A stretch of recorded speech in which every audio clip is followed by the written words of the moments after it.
There's a story most leaders tell them when to not stay consistent. I need more discipline. I need to be more committed. I need to want it more than I currently do. And so they push harder. They set new habits. They recommit to the routine. And for a while, it works until it does not. And the cycle starts again. The inconsistency, the self-criticism, the recommitment, the temporary improvement, the fade.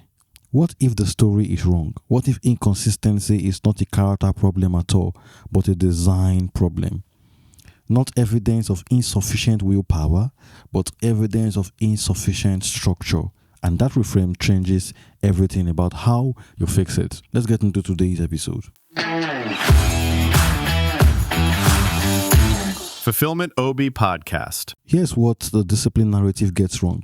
It places the entire burden of consistency on the individual or their motivation, their character, their daily willingness to choose the hard thing over the easy thing.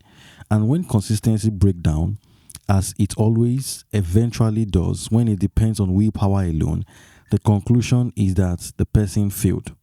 But willpower is a finite resource. It depletes across a day. It depletes across a week. It is sensitive to stress, to sleep, to how many other decisions you have already made.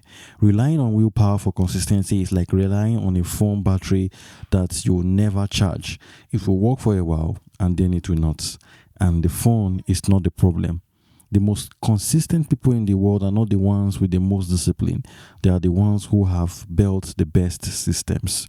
They have designed their environment, their routines, and their structures so that consistent behavior is a part of least resistance, not the harder choice they have to muzzle their way into every single day. When consistency breaks down in a business or in a leader's practice, it almost always traces back to one of the three design failures. The first is unclear triggers. The behavior has no reliable signal to start it.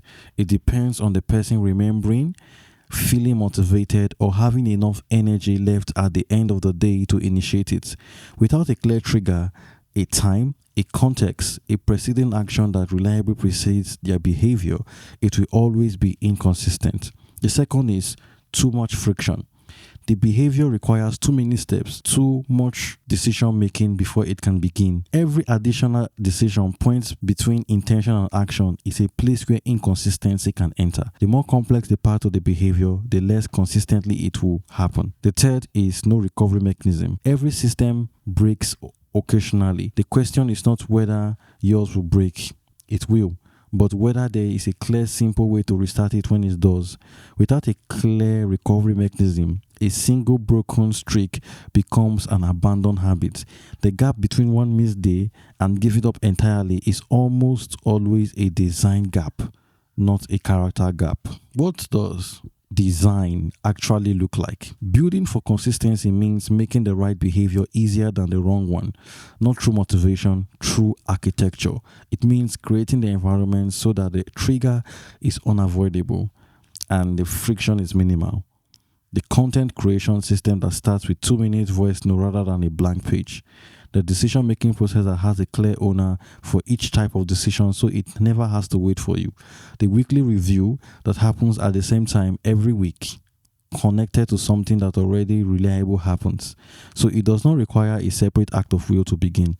Small design changes produce outsized consistency improvement because they work with human nature rather than against it.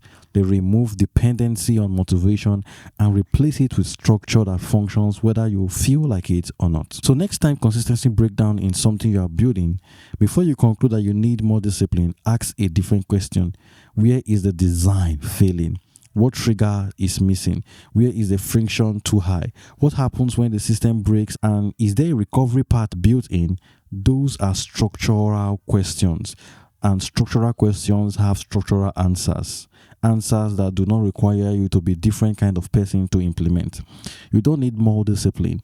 You need a better design. If you want to see where the structural gaps are showing up across your full leadership system, the next step is the Fulfill Executive Scale Assessment.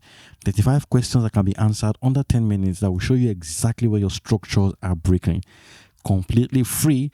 You can get access to it right now by clicking the link on the show note or the description of this episode. I also want to use this opportunity to invite you to the Fulfill Leaders ecosystem, a place where you learn, grow, have access to resources that will help you make better decisions, become a better leader, and grow and scale your business or your organization.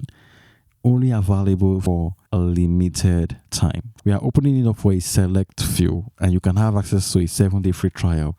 Check the link in the description of this episode and see how valuable it will be in your journey. Thank you so much for tuning in. I'll catch you tomorrow for the next episode.